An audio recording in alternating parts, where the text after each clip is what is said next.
손이 잘 안 올라가요. 네. 안녕하세요. 한 주간 평안하셨죠? 네. 한 주간도 주님께서 우리를 평강 가운데 인도해 주셔가지고 쉴만한 기회로 우리를 돌아오도록 하신 주님 앞에 참 감사함이 됩니다.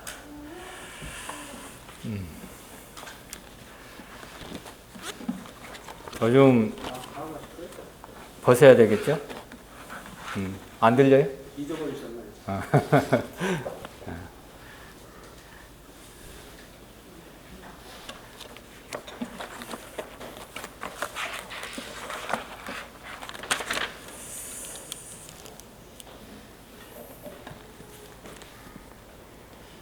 참 세상은 여러 가지 소식이 주변에서 들려옵니다. 코로나로 인해서 수많은 사람이 생명을 잃게 되고 또 어젠가 그제나요?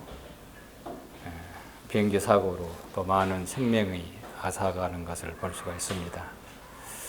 또 우리 주변에 또 가까운 사람이 또 안타까운 소식도 들리고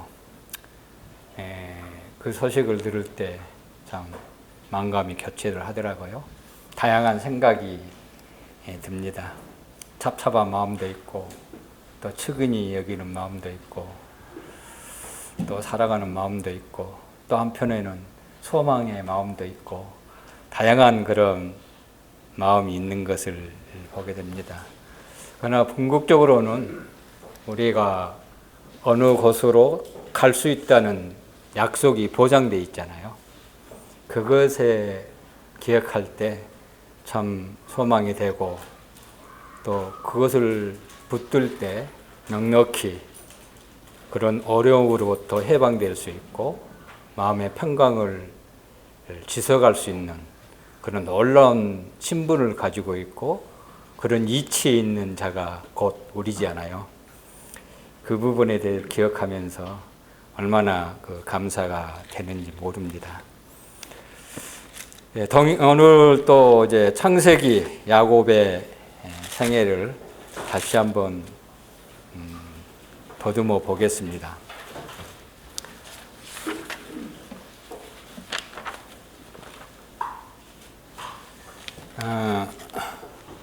오늘 31장 1절부터 먼저 13절까지 함께 형제 자매님들 교독하도록 하겠습니다. 31장 1절 먼저 형제님들부터 읽도록 하겠습니다. 시작. 야곱이 나반의 아들들이 하나님의 말을 들은즉 야곱이 우리 아버지의 소유를 다 빼앗고 우리 아버지의 소유로 말미암아 이 모든 재물을 모았다 하는지라.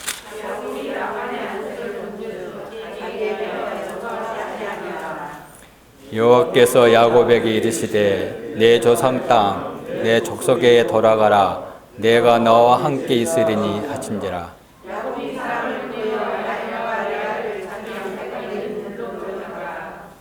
그들에게 이르되 내가 그대들의 아버지의 안식을 본즉 내게 대하여 전과 같지 아니하도다.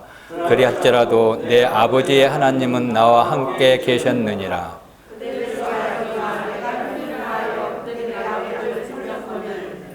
그들의 아버지가 나를 속여 품삯을 10병이나 변경하였으나 그러나 하나님의 그를 막으사 나를 해치지 못하게 하셨으며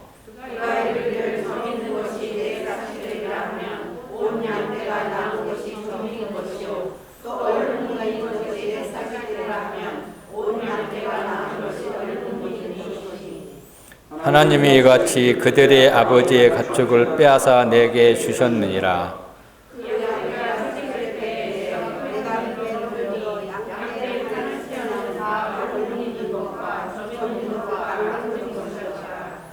꿈에 하나님의 사자가 내게 말씀하시기를 야곱아 하기로 내가 대답하기를 여기 있나이다 하매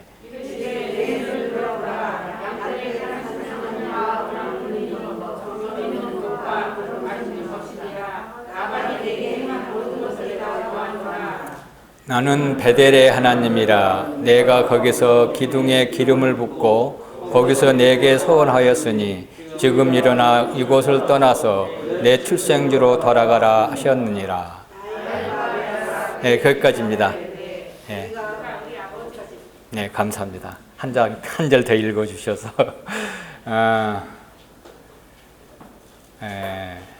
오늘의 굳이 제목을 붙이려면은 야곱이 아버지가 사는 곳으로 귀향하는, 돌아가는 그런 장면입니다. 여기 하나님께서 내 조상, 내 족속에게로 돌아가라. 이게 제목입니다.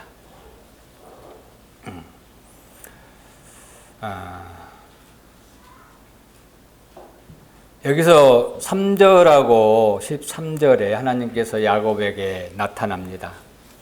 이게 거의 20년 만에 나타난 거예요. 야곱에게. 성경 기록상 20년 만에 하나님께서 나타났어요. 기록이 안 됐기 때문에, 다른 부분에는 기록이 안 됐기 때문에 아마 그렇게 얘기합니다.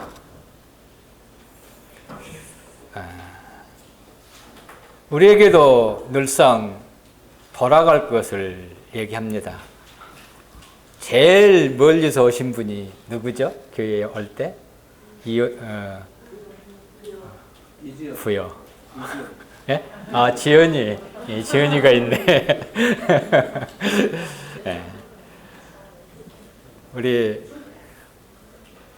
이형제님께서 아침에 교회에 오는 것이 설렌다, 그런 표현을 썼어요. 성도들 사랑하고 엄청 좋대요. 그래서 아침 일찍이 오려고 하는데 또 그러지 못할 때가 있는 것을, 있다고 그런 얘기를 하면서 교회 오는 게 엄청 좋대요. 이게 성도들의 마음이잖아요. 그게 누가 주셨나요? 하나님께서 주신 거예요. 왜냐하면 그 멀리서 아침에, 주일날 쉬는 날이잖아요. 사실 유일하게 교회를 사모하고 교회에 돌아올 수 있는 이곳이 있다는 것이 얼마나 우리에게 큰 기쁨이 되고 위로가 되는 것을 가져보게 됩니다. 야곱이 출생지, 자기 부모를 떠나 가나안을 떠나 밧단 하란이라는 곳으로 떠나게 간 동기는 잘 아시잖아요. 그죠? 왜 떠나게 됐나요? 그렇죠. 형을 피해서 떠나게 됐지만 실제적으로는 엄마가 엄마의 음성을 듣고 엄마의 방법대로, 엄마의 계획대로 사실상 야곱의 자기의 의지와 상관없이 사실상 떠나갔던 거예요. 왜냐하면 물론 형이 압박이 있기 때문에 떠나갔어요. 형이 아무리 악하다 할지라도 자기 친동생인데 쌍둥이잖아요. 죽이겠어요? 그렇잖아요. 근데도 엄마의 음성에 의해서 자기 애삼촌 댁으로 피난을 갑니다. 근데 이제 여기서는요, 하나님의 음성을 듣고 어디로 돌아가나요? 가나안 땅으로 가는 길이라는 거예요. 이게 중요한 거예요, 사실은. 어떤 측면에서 보면 20년 동안 모든 기반을 그곳에 다 쌓았어요.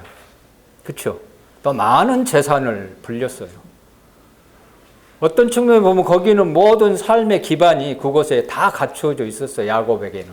다만 하나의 걸림돌이 있었는데 애삼촌이 그것을 좋지 않게 바라봤다는 거예요. 그거에 딱 하나가 있었어요. 그러나 스스로 그것을 독립해서 그곳에서 살 수 있는 여건이 다 조성됐음에도 불구하고 하나님께서 야곱의 나발의 마음을 강하게 움직여가지고 야곱으로 하여금 그곳에 미련을 두지 않고 떠나도록 하나님께서 중개하고 있는 모습을 바라보게 됩니다. 그게 1절 말씀이에요. 보세요.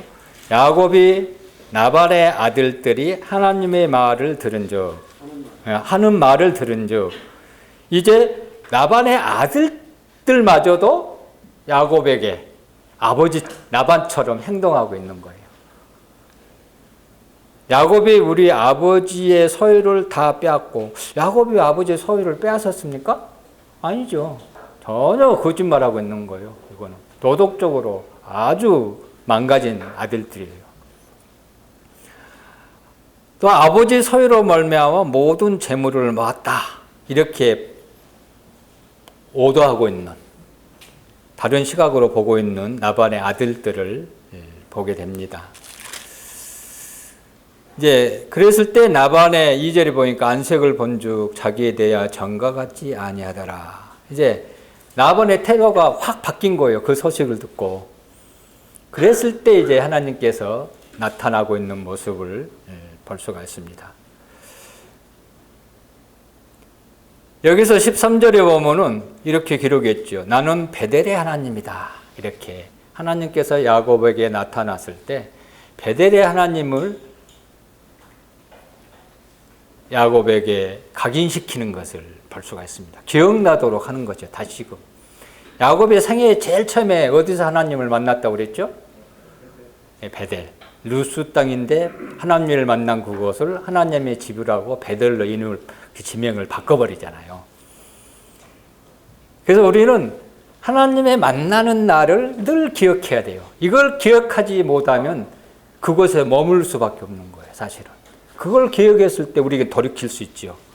삶에서 어떤 침체된 분위기에서, 어떤 어려운 환경 속에서, 또한 육신적인 삶을 살 때도 하나님을 기억하는 것이 늘 필요한 것을 말씀하고 있습니다. 이제 야곱은요, 라반의 집으로부터 떠나야 할 시기가 됐던 거예요.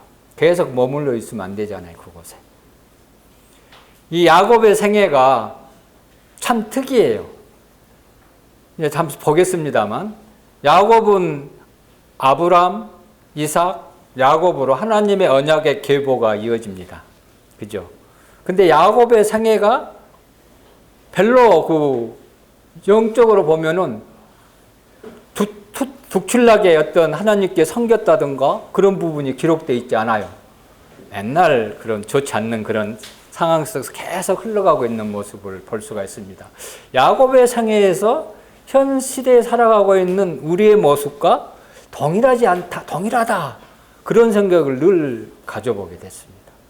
비교해 보면 똑같아요. 내가 야곱처럼 하나님의 놀라운 축복을 입고 막 좋아하다가도 금방 또 육신에 허물어져 가지고 또 방황하게 됩니다. 나만 그런지 모르겠어요. 우리 성도님 신실하니까 그러지 않겠죠? 네. 어쨌든 이제 야곱이 새로운 삶의 전환점을 맞게 됩니다. 첫 번째 전환점이 하나님을 처음에 만났을 때고, 두 번째 이제 전환점이 사실상 라반은 세상적이죠. 육신적인 그런 것이잖아요. 그걸 떠나가야 되는 거예요. 이 새로운 전환점을 맞게 되는 것을 보게 되는데, 그 전환점이 하나님께서 그것을 떠나라고 음성을 들려주고 그 음성에 반응해서 순종하고 있는 야곱의 모습을 볼 수가 있습니다. 우리가 보면은요, 20년 동안 야곱의 생애를 잠깐 더듬어 보면은요, 야곱은 크게 두 가지 중대한 일로 20년이라는 세월을 보냅니다. 두 가지로 하나는 아내를 얻기 위하여 14년을 보냅니다. 그 14년은 사실상 영적으로요, 무가치한 잊어버린 세월이에요. 아무것도 한 게 없었어요. 아내만 위해서 오로지 일만 한 거예요. 잠자고 일하고 잠자고 일하고. 아무것도, 그때 재산도 아무것도 쉬지 못했잖아요. 오로지 한 여인을 위해서 14년을 삶을 투자하는 거예요. 참 호성소를 보낸 거예요, 사실은. 네? 대단한 사람이에요. 그 다음에 아내를 얻고 6년 동안 재물을 쌓기 위해서 또 죽도록 재산을 형성하기 일만 합니다. 이 두 가지 일을 20년 동안 보낸 거예요. 그죠? 그럼 20년 동안 야곱이 하나님에 대해서 얘기한 적이 별로 없어요. 아내들에게 기록이 없어요. 여기서 이제 나타나는 거예요. 하나님을 언급하고 있거든요. 참 얼마나 그 마음이 세상적이고 육신적이고 하나님의 은혜를 금방 만났고 왔는데도 잊어버리고 있는 야곱의 모습이잖아요. 물론 우리가 이제 사람적으로 이제 표현을 한다면 상황이 그러니까 어쩔 수 없었어. 이렇게 우리는 종종 얘기하잖아요. 상황이 이러니까 어떤 상황을 핑계대고 하나님과의 어떤 관계를 멀리하고 잊어버리고 스스로 단절시키는 그런 일들이 비일비재하게 우리 삶 속에 일어나잖아요. 안 그래요? 역시 이것도 나만 그러나 봐요. 네. 그래서 30장에 이제 언급하는 모습이 이럴 때 이제 하나님이 처음으로 하나님을 야곱이 하나님을 언급하는데요. 이제 14년이 지나가지고 라헬을 아내를 삼지 않아요. 그죠? 30장에 보면은 시작을 합니다. 라헬이 자기가 야곱에게서 아들을 낳지 못함을 보고 그랬습니다. 그랬을 때 야곱에게 라헬이 남편 된 야곱에게 나로 하여금 아들을 낳게 해라. 막 이렇게 뭐라고 얘기해야 되죠? 남편 하는 것보다 네? 네, 닥달한다 그러나요? 네. 하는 거예요. 근데 야곱이 사실상 아기를 갖지 못한 남자입니까요? 아니잖아요. 레아로부터 많은 4명의 자녀를 낳은 상태잖아요. 근데 원인은 누구한테 있나요? 사실은 라헬한테, 원래는 라헬한테 있는 거예요. 이랬을 때 야곱이 화를 내면서 2절에 이제 처음으로 이제 하나님이라는 단어를 야곱의 입에서 나옵니다. 이때 얘기하고 이제 이곳에서 이제 하나님을 언급하고 있는 모습이 나오는데요. 참 아이러니하지요. 우리는 늘상 하나님의 이름을 불러도 우리는 늘 지치고 넘어지고 그런 연약한 가운데 있는 것이 사람이잖아요. 근데 20년 동안 안 불렀으니까 그 삶이 어떻겠어요? 어떤 삶을 살았겠어요? 상상해 보시기 바랍니다. 그 다음에 이제 레아가요, 먼저 하나님에 대한 믿음을 고백을 하는데요. 그게 이제 29장 32절입니다. 여호와께서 나의 괴로움을 돌보셨으니 레아가 임신해서 이제 아들을 낳을 때 그 아들이 낳은 것이 하나님께서 도우셨다. 이건 믿음의 고백이잖아요, 사실은. 근데 라헬은요, 하나님을 잘 고백을 하지 않았어요. 근데 라헬이 비라로 말미암아 자기 여종으로 말미암아 아들을 낳았을 때 그때 하나님의 이름을 언급합니다. 자기와 연관해서 하나님을 이름을 부른 게 아니고 타인에 의해서 하나님의 이름을 부릅니다. 우리도 얼마나 그런 것을 많이 합니까? 실제로 나의 하나님이라고 표현을 해야 되는데 누구가 그렇게 얘기했더라. 다른 사람의 그런 역사하신 하나님 얘기를 우리는 종종 많이 하죠. 이게 사실은 슬픈 일이에요.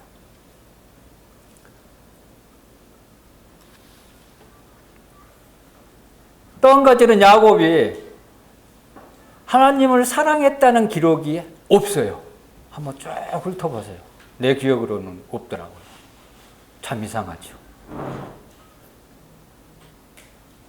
근데 야곱이 라헬을 사랑했다고 3번 얘기합니다. 구절은 얘기하지 않겠습니다. 나중에 찾아보세요. 궁금하면. 그러면 성경 한번 읽을 수 있겠죠? 또 요셉을 사랑했다고 기록한 적이 있어요. 또 베냐민을 사랑했다고 야곱이 기록한 곳이 있지만 하나님을 사랑했다는 표현이 없어요. 기록상 안 남았어요. 그렇다고 뭐 야곱이 하나님을 사랑하지 않았을까요? 사랑을 했어요. 다만 야곱이 사랑했던 사람들이 다 가족들이잖아요. 가족을 먼저 사랑했다는 거예요, 하나님보다. 그런 것을 우리가 생각해 볼 수가 있잖아요. 왜? 가족에 대한 사랑이 하나님의 사랑으로 하나님의 사랑이 밀려났다는 거예요. 가족이 우선순위가 돼버린 거예요. 우리도 얼마나 많아요. 우리 일상생활을 하면서 우리 가족들이 때로는 방문하기도 하고 또 우리한테 친척이 우리한테 오기도 하잖아요. 그랬을 때 주일날 만나면 난감하잖아요. 이거 어떻게 해야 되지? 가족들이 어쩌는 귀한 손님이 왔는데 어떻게 하나요? 손님과 집에 있어버리죠. 그래요, 안 그래요? 이게 야곱의 모습입니다. 안 그런 사람도 물론 있겠죠. 안 그래 정상이죠, 사실은. 근데 이게 종종 그런 일이 발생하잖아요. 이게 야곱의 모습이 나의 모습이라는 거예요.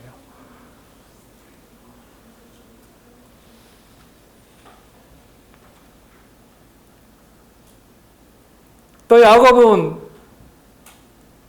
돈 버는 데만 바빴어요. 하나님, 그러니까 하나님께 드릴 시간이 없었잖아요. 하나님을 묵상할 만한 그런 여유로운 삶을 살지 않았다는 거예요. 하나님과 교제했다고 여기 지금까지 20년 동안 부분이 한 군데도 없잖아요.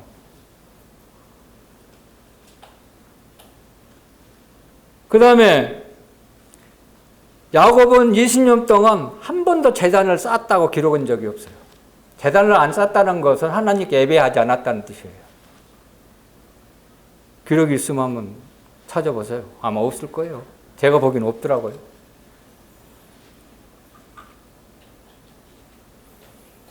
또 야곱이 하나님께 기도했다는 표현도 없어요.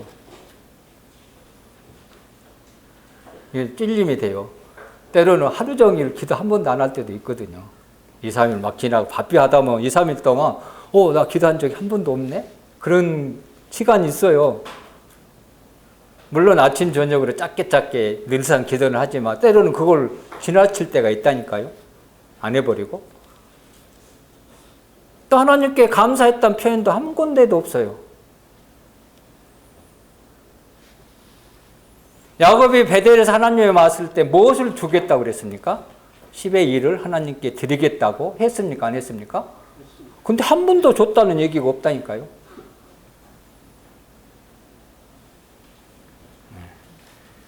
이거는요, 이 현 시대에 살아가고 있는 우리에게 사실상 조명하고 있는, 야곱을 통해서 우리에게 조명하고 있어요. 이걸 봐야 돼요. 이건 나한테 상관없는 말씀이야. 그렇게 하시면 안 돼요. 요약하면은 그 마음에 예배가 결혈되어 있었다는 거예요. 그래서 야곱과 동일한 삶 속에 있는 우리는 내 자신을 늘 살펴봐야 한다. 또 늘 경계심을 품어야 돼요. 나중에 이 경계라는 단어가 미스바라는 곳에서 언약을 맺으면서 나타나죠. 이런 가운데 하나님께서 야곱에게 나타났다는 거예요. 그걸 회복시키기 위해서 지금 음성을 떠나라고 얘기하는 거예요. 첫 번째 조건이 그곳에서 떠나는 거예요. 어느 곳으로? 하나님의 집이 있는 자기 조상을, 여기서 내 조상이란 표현은 하나님께서 아브라함을 통해서 언약을 맺으셨잖아요. 그 언약 가운데 돌아가라 그 말이에요, 사실은요.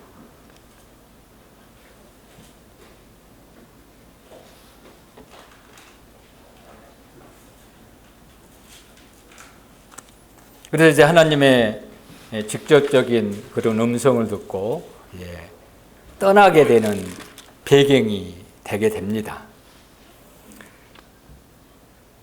이제 야곱은 여행을 시작하기 전에 또 두 아내에게 동의를 받아야 되잖아요. 그냥 억지로 끌고 갈 수는 없잖아요. 레아와 또 라헬이 또 11명의 자녀들이 있었습니다. 이때 뭐 큰아들은 나이가 꽤 들었겠죠.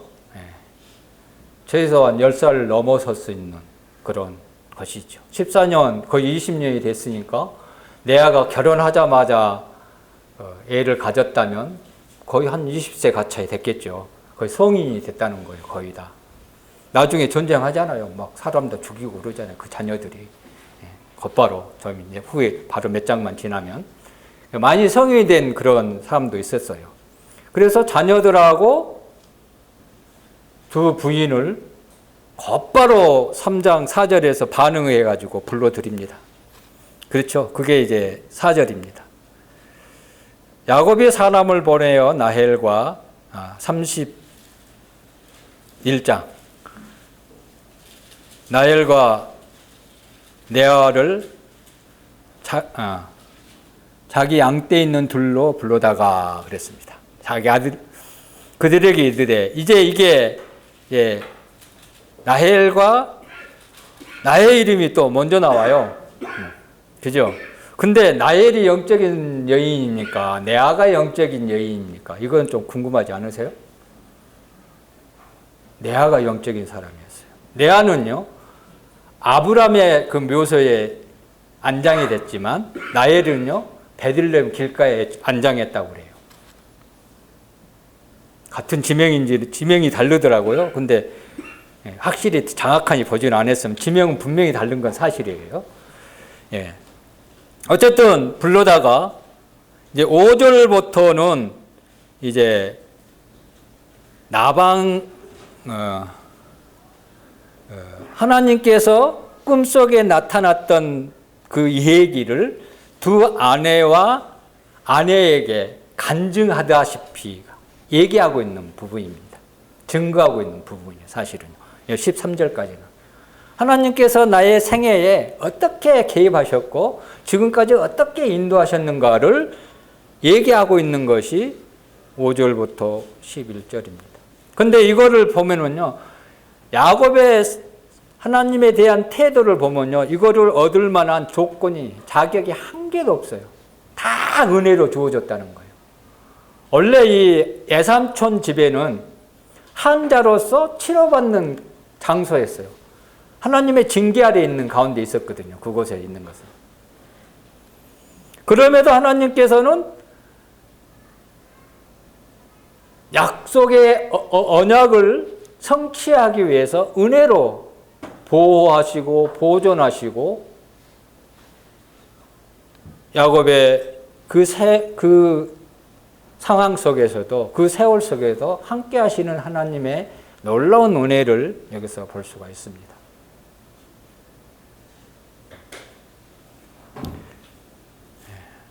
그게 이제 7절에 보니까 그대들의 아버지가 나를 속여 품삯을 10병이나 하였느니라. 그러나 하나님이 그를 막으사 나를 해치지 못하게 하셨으며, 이걸 하나님께서 알려주지 않았으면 야곱은 몰랐어요. 근데 야곱에게 이 사실을 지금 얘기해 주고, 내가 네 애삼촌이 너를 해할 수 있는 그런 여건이 많이 있는데도 내가 개입해서 너를 해치지 못하게 했다. 그래서 내가 지금 이 자리에 있는 거야. 다르게 표현하면 그 말이에요, 이 말이.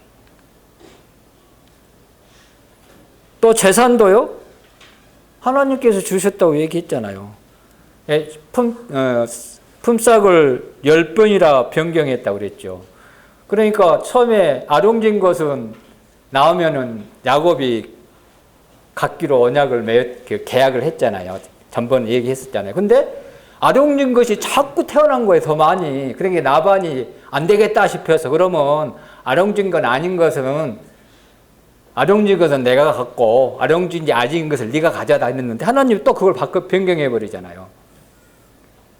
그 모든 재산은요, 하나님께서 나한테 허락하시지 않으면 결코 가질 수 없다는 거예요. 그 내가 똑똑해서 내가 훌륭한 직장을 가져서 내가 재산을 이렇게 모았다고 착각하지 마세요. 하나님께서 허락하시지 않으면 한 개도 모을 수 없어요. 이거 여기서 증명하고 있잖아요.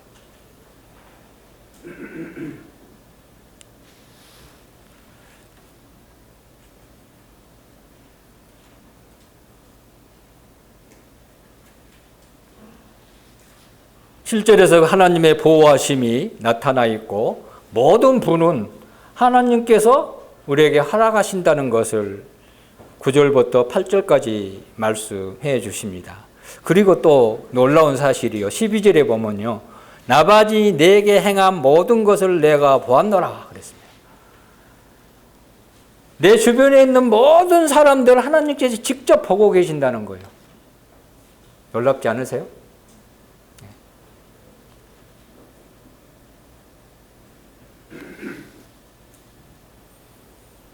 하나님은 은혜의 하나님이고 여전히 우리에게도 세상 끝까지 함께 하신다는 하나님의 그 약속이 우리는 잊어버리고 있지만 하나님은 결코 잊지 않는다는 것을 여기서 볼 수가 있잖아요.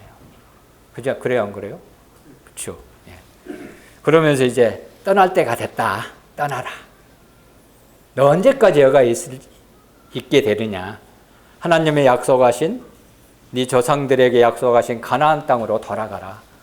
거기에서 하나님을 섬기고 하나님의 그 언약을 이어가는 계보로서의 삶이 부끄럽지 않게 살기 위해서는 그곳으로 가야 된다. 그렇게 여기서 얘기해 주고 있습니다. 그래서 야곱이 순례자의 길을 여기서 가기로 결정을 합니다.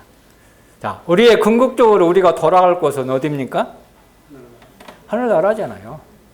사실상 우리는 이렇게 그곳을 향해 가고 있는 거예요. 야곱처럼 이제. 근데 이 세상에서는 하나님의 집이 어디입니까?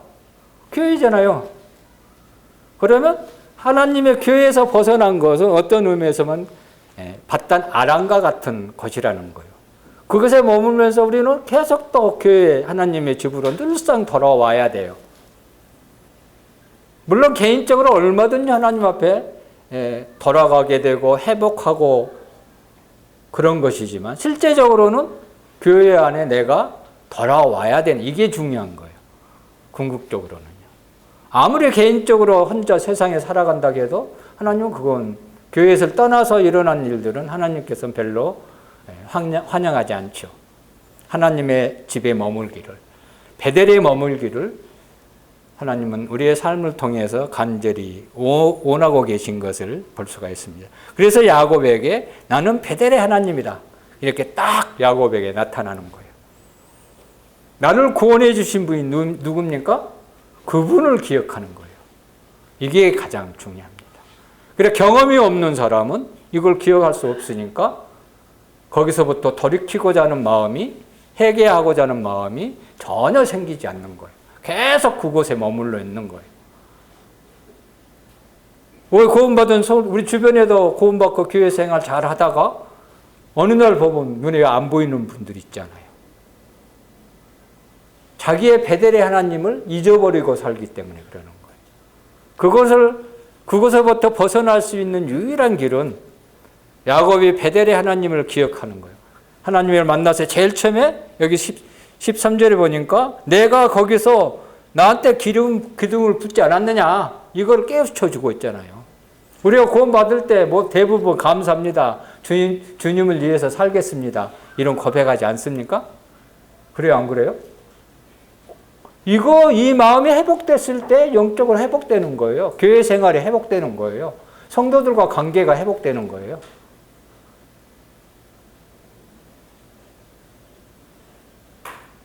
이 야곱이 서원했던 것이 조금 전에 감사합니다.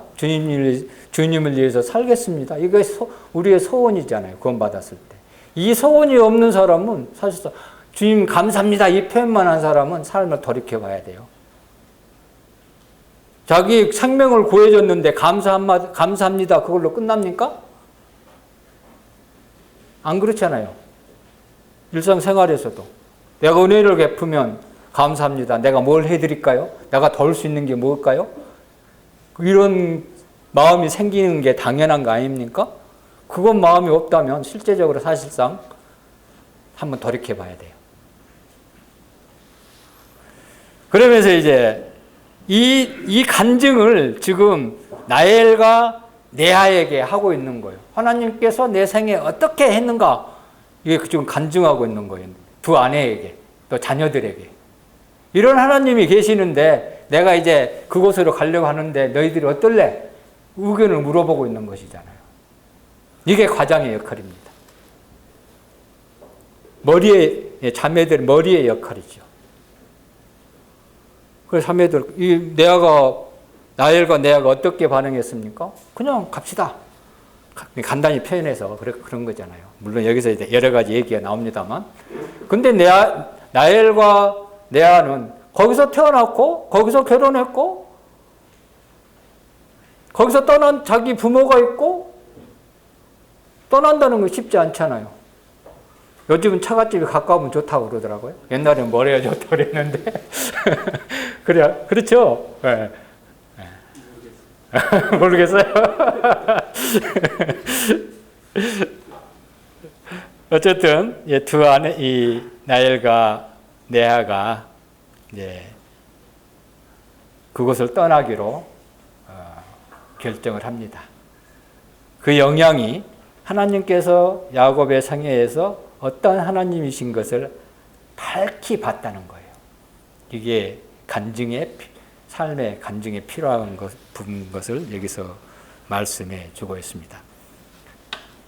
17절 보면요, 이제 결정을 해가지고 야곱이 일어나 자식들과 아내들을 낙타에 태우고 그 모은 바 모든 가축과 모든 소유물 곧 그가 받단 아람에서 모은 가축을 이끌고 가나안 땅에 있는 그의 아버지 이삭에게로 가려 할세. 이게 잘 유의해서 보시기 바랍니다. 어떤 일이 일어납니까? 그 다음에 19절에 나헬이 드라림은 도둑질하는 사건이 일어납니다. 이게 어떤 전환점에서 마음에 결정하고 그 길을 가려고 할 때 사단은 반드시 같이 역사하고 있다는 거예요. 이게 우리 생애에 얼마나 많이 있습니까? 오늘은 주님 앞에 예배드리고 뭐 감사도 하고 찬양도 해야 되는데 갑자기 다른 생각이 딱 침투해가지고 그걸 못하게 하잖아요. 이게 나엘에게 이게 일어나는 거예요. 가장 중요하고 가장 현명한 선택을 했는데 그 순간에 사단이 역사에서 방해를 하게 한다는 거예요. 이게 가장 중요한 부분이에요. 이것도 우리는 늘 마음에 담아둬야 된다. 라고 생각이 듭니다. 그래서 이제 도망을 합니다. 도망을 해서 이 길르앗은 사실상 하나의 산맥인데요. 길르앗 산맥을 반드시 넘어야 가나안 땅이, 사실상 이 길르앗도 가나안 땅에 속해 있는 땅입니다. 요단강 동편, 그러니까 여기 지도를 보니까 갈릴리와 사이의 그 중간 위치에 있더라고요. 이 길르앗 산맥이 거기 강이 흘러 내려오고 그런 곳이 있는데 거기에서 머물러 있었어요. 근데 이제 나반이 그 소식을 듣고 가만히 있을 리가 없죠. 쫓아오죠. 뭐 때문에 쫓아왔습니까? 자기 재산을 다 가져간 걸로 착각했거든요. 또 자기 자녀들 데려간 걸로 야곱에 속한 모든 것을 자기 소유로 나반이 알고 있었어요. 자기가 자기 소유로 주장하잖아요. 조금 뒤에 보면은. 그래서 쫓아가요. 이제 그걸 착취하고 폭행을 행사해서 다 얻어오려고. 근데요, 놀라운 일이 일어납니다. 24절 볼까요? 밤에 하나님이 아람 사람 나반에게 현몽하여 이르시되 너는 상가 야곱에게 선악간에 말하지 말라 하셨더라. 이게 하나님의 은혜입니다. 하나님이 철저히 성도들을 보호하신다는 거예요. 하나님께서 이게 나반에게 이렇게 현몽해서 선악간에 그러니까 네 마음대로 하지 말아요 이 말이잖아요. 이게 하나님께서 나타나지 않았다면 아마 뭐 결과론적이지만 야곱은 낭패를 봤을 거예요. 그렇잖아요. 네. 자기 모든 소유를 빼앗겨고 또 딸들, 자기 아내, 아마 손자, 손녀들까지 다 빼앗길 수도 있어요.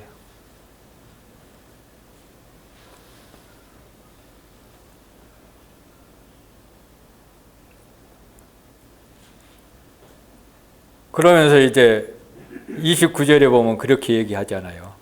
너를 해할 만한 능력이 내 손에 있었으나 원래 나반의 마음은 충분히 그를 해하려고 하는 그런 마음을 가지고 품고 있었어요. 너희 아버지 하나님이 어젯밤에 내게 말씀하시기를 너는 상가 야곱에게 선악간에 말하지 말라 하셨느니라. 이 하나님의 음성이 야곱의 마음을 확 뒤바뀌어버린 거예요. 네. 나반의 마음을, 죄송합니다. 네.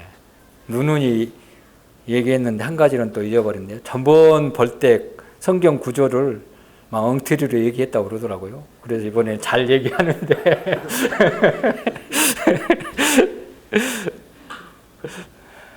네.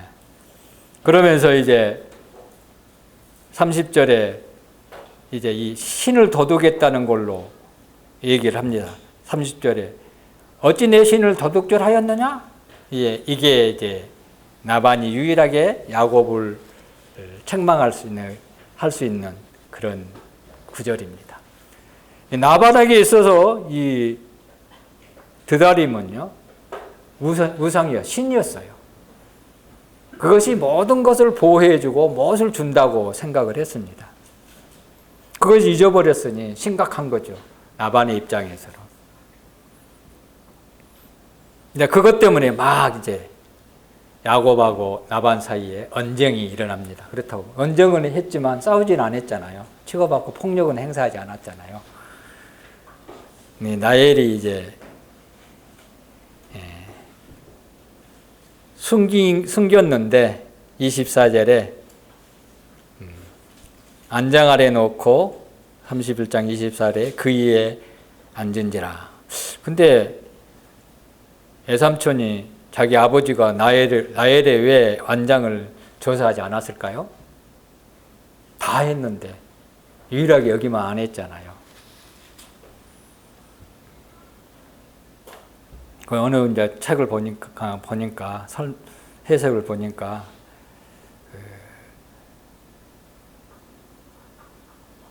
드라림을 감고 앉은 것은, 엉덩이 밑에 앉은 것은 그 우상을 모욕하는 행위라고 해가지고 설마니 내 딸이 그러겠느냐, 그런 마음 때문에 조사 안 했다고 그러더라고요. 약간 일리가 있는 말인 것 같아요. 어쨌든 그래서 나의 드라림을 찾지 못하고 해결이 됐을 때 이제 36절이 야곱이 반격을 시작합니다. 이게 36절 맞.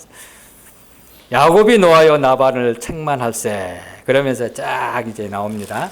한 장 나오셔서 그러면서 이제 그런 부분을 여기서 얘기하고 있는 것을 볼 수가 있습니다. 이랬을 때 이제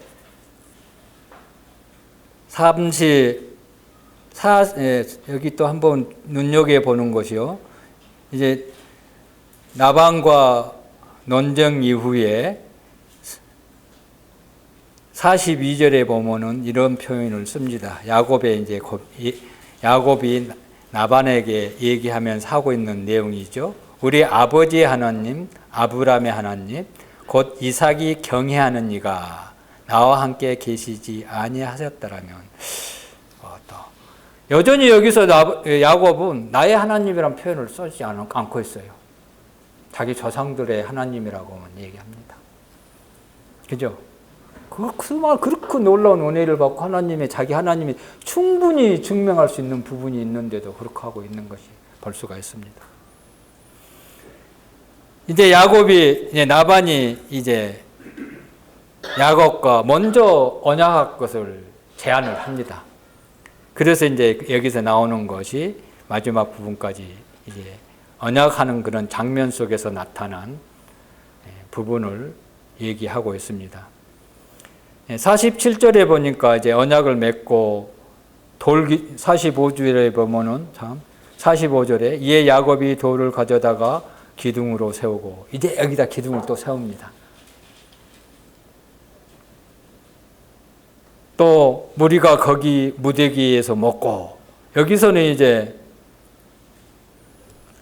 나반은 그 기둥을 여갈 사하두라. 이게 이제 아랍 방언이죠. 근데 야곱은 길리엣, 이것은 히브리 방언입니다. 여전히 20년 동안 그곳에 있었지만 야곱은 히브리어를 사용해서 언약을 맺고 있는 것을 볼 수가 있습니다. 원래 또 49절은 이게 나반의 고백이거든요. 또 이 미스바를 하였으니 이는 그의 말에 우리가 서로 떠나 있을 때에 여호와께서 너와 나 사이를 살피시옵소서 함이라. 이 나반의 이제 다시금 몹을 박죠. 우리 언약을 잊지 말아라. 이때는 조금 나반의 마음이 자기 두 딸과 손자들에게 사랑하는 마음이 엿볼 수 있어요. 언약을 세웠으니까 좀 보살펴줘라. 그런 의미가 여기서도 또 믿습니다. 어쨌든 이렇게 해서 이제 파수대는 쉽게 얘기해서 군대 가면 초소가 있죠. 망대 같은 것이잖아요. 경계하는 것이죠. 경계하는 것. 우리 입장에 그래서 경계하는 그런 마음을 사실상 늘 품고 있음을 여기서 얘기하고 있습니다. 53절에 보겠습니다. 이것도 나반의 고백인데요. 이 언약을 맺고 맹세할 때 나반이 이렇게 얘기하는 부분이에요. 아브라함의 하나님, 여기 실제적으로 이제 야곱의 조상이죠. 나홀의 하나님, 이거는 어떤 의미에서 보면은 나반이 섬기는 하나님, 나반의 신에게 두 가지 신을 합쳐가지고 지금 맹세하고 있는 장면입니다.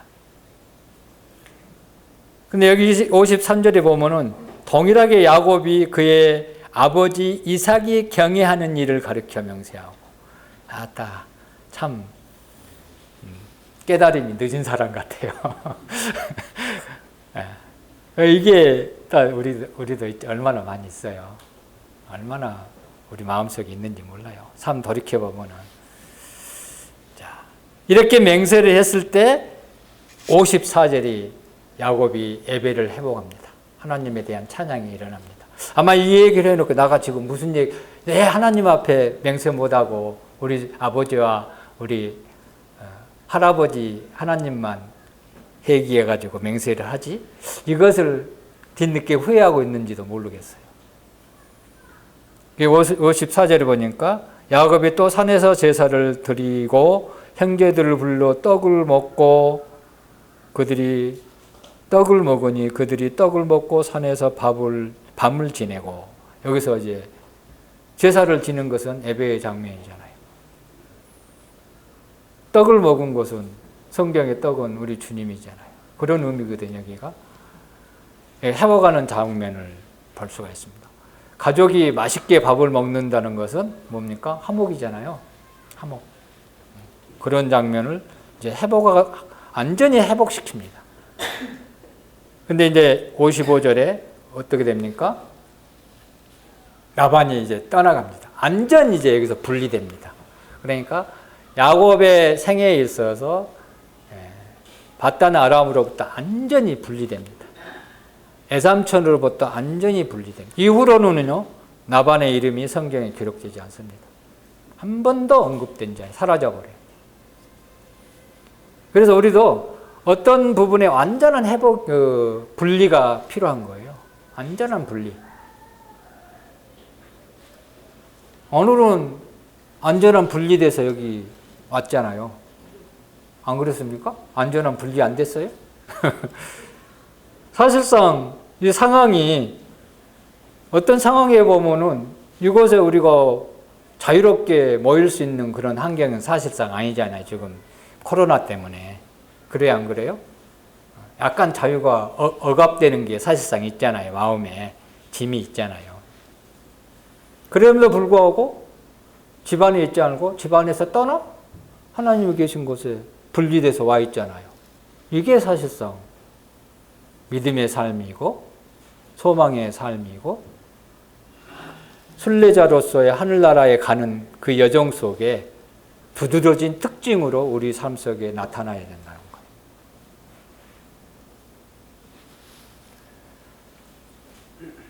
그래서 이제 여기서 이제 나반이 완전히 꼬리를 내리잖아요.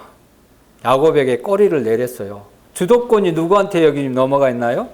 야곱에게 넘어가 있었어요. 자기를 강하게 행사하지 못하잖아요.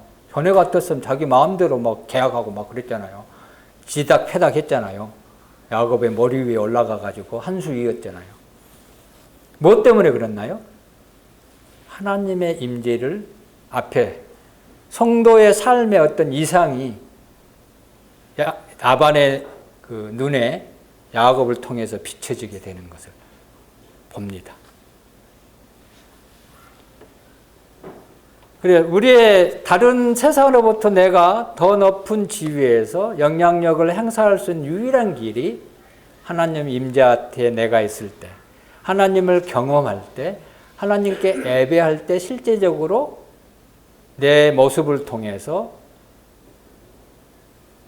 그들이 하나님 앞에 굴복할 수밖에 없는 그런 모습이 여기에서 지금 다 나타나 있잖아요. 나반이 스스로 떠나갔잖아요. 봐요. 55절에 나반이 아침에 일찍이 일어나 일찍이 가버렸어요. 손자들과 딸들에게 입맞추고 그들에게 축복하고 떠나 고향으로 돌아갔더라.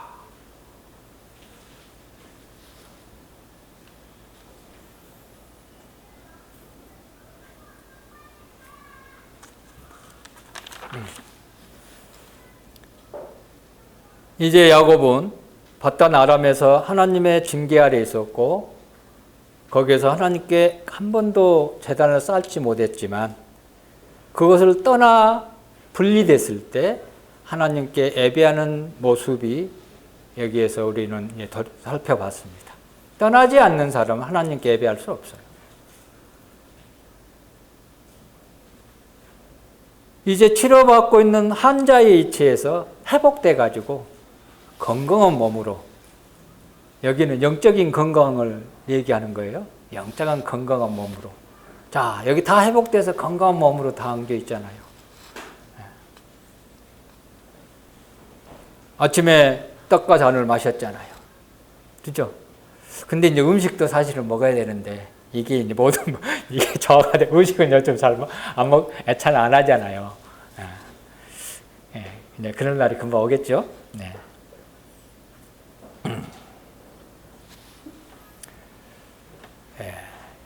그래서 당당하게 나반 앞에서 하나님께 제사하는 모습을 보여주고 있는 것이 54절이에요. 이게 사실상 우리는 얼마나 예배 교회 가는 것을 막 부끄러워하고 막 때로는 숨기고 그러잖아요. 왜? 그 사람이 나보다 높은 지위가 내가 나보다 높다고 생각하기 때문에. 사실상 성도의 이치가, 성도의 위엄이 가장 높은 곳에 있어야 돼요. 왜 그럽니까? 하나님은 유일하신 신이기 때문에 가장 존엄하시고 모든 세계를 다스리시고 창조하신 그분의 아들이기 때문에 그 이치에 있다면 이 세상에 그 어떤 것도 뭐 주눅들 필요가 전혀 없죠. 그래요, 안 그래요? 그걸 스스로 잊어버리니까 스스로 밑으로 비하해가지고 무릎을 꿇고 있는 거예요. 그러니까 맨날 지는 거예요. 믿음의 삶에서. 거리 굴복하게 되고 담대하게 선택하지 못하고 결정하지 못하고 타협하게 되고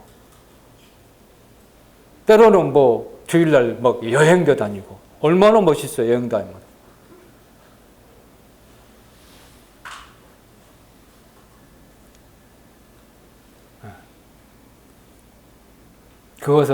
그것이 더 귀하게 생각하기 때문에 그렇다는 거예요. 이게 하나님의 음성이에요. 우리에게 주어진 음성이라고요. 이거 흘려버리면 절대 안 돼요.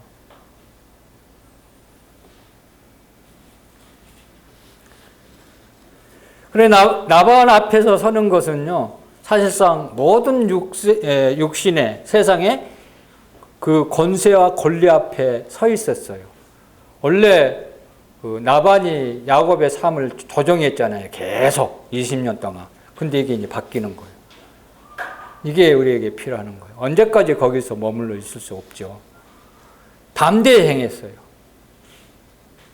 아마 거의 20년 동안 야곱이 처음으로 라반 앞에서 이런 행동을 보였을 거예요. 하나님 앞에 제사드리는 모습을 보여줬을 거예요. 다르게 얘기하면 우리 성경 그런 얘기하죠.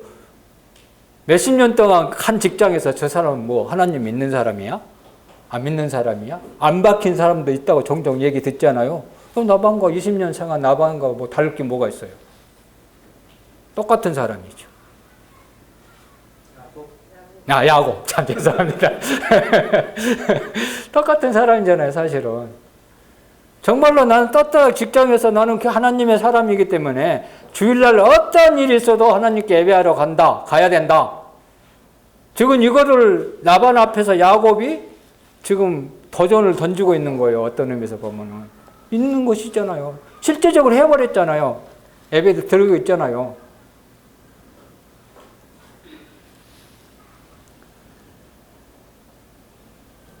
예, 이 야곱의 모습 속에서 참 격려가 돼요. 그런 상황에서도 할 수 있구나. 우리는 격려받고 예배의 모습을 지켜야 돼요.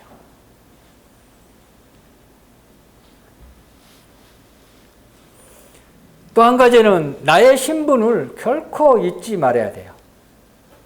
우리는 보통 직장에 가면 두 가지 신분을 가지고 있죠. 직장에 속해 있고요. 또 하나는 하나님의 자녀라는 신분을 가지고 행동을 해야 돼요. 근데 직장의 신분과 나의 신분을 가지고 행동하지 말라는 거예요. 나는 항시 하나님의 자녀로서 신분으로 그들을 대하는 지혜가 필요하다는 생각을 좀 가져보게 됐습니다. 뒤늦게서도 이제 이분을 묵상하면서 그런 생각이 가져지게 되더라고요. 그런 입장에서 관계를 맺고 어떤 상황을 해결할 때 보면요, 반드시 해결되는 것을 볼 수가 있었어요. 그러나 나의 신분으로 그들을 대할 때는 반드시 지더라고요. 그 사람한테. 삶을 쭉 돌이켜보니까 그렇더라고요. 진작 알았으면 더 좋은 삶을 살았을 텐데. 그런 생각도 뒤늦게 후회하는 그런 부분도 있고요. 어쨌든 또 앞으로 살 날이 많잖아요. 특히 젊은 우리 청년들 늘 잘 귀담아 들으면 좋을 것 같아요. 야곱의 그런 삶의 유혹이 특별히 젊은 사람들은 더 심합니다. 나이 든 사람들보다. 더 유혹이 심하잖아요. 야곱이 젊었을 때 70세 넘어서 결혼을 했거든요. 그때 당시. 그럼 20년이 흘렸으니까 약 90세, 100세 때 이걸 깨달은 거예요. 네. 이거를 근데 우리 20대, 30대에 깨달으면 얼마나 유익이 되겠습니까? 그죠? 하나님 이걸 원하신 것 같아요. 그래서 하나님께서 어떠한 우리의 상황에도 징계 중에서도 하나님은 반드시 약속을 지키신 분이요. 그래서 제일 처음에 하나님께서 하나님의 아브라함과 맺었던 언약을 그 계보를 잇기 위해서 야곱을 계속해서 다루시고 그 반열에 올려놓았잖아요. 근데 야곱의 삶만 보면은 절대 그 언약 반열에 오를 수 없어요. 우리의 모습을 보면 하나님의 그 나라에 갈 만한 그게 나타나나요? 구원받은 유의 삶 속에서도 또 많은 부분이 그럴 수 없는 부분이 있잖아요. 물론 거기에 합당한 삶을 살 때도 많이 있지만 그러지 못한 부분도 또 있잖아요. 그럴 때마다 아이고 저는 연약합니다. 제가 뭐 할 수 있습니까? 그런 겸손한 표현을 쓰는데 사실상 그건 겸손한 표현이 아닙니다.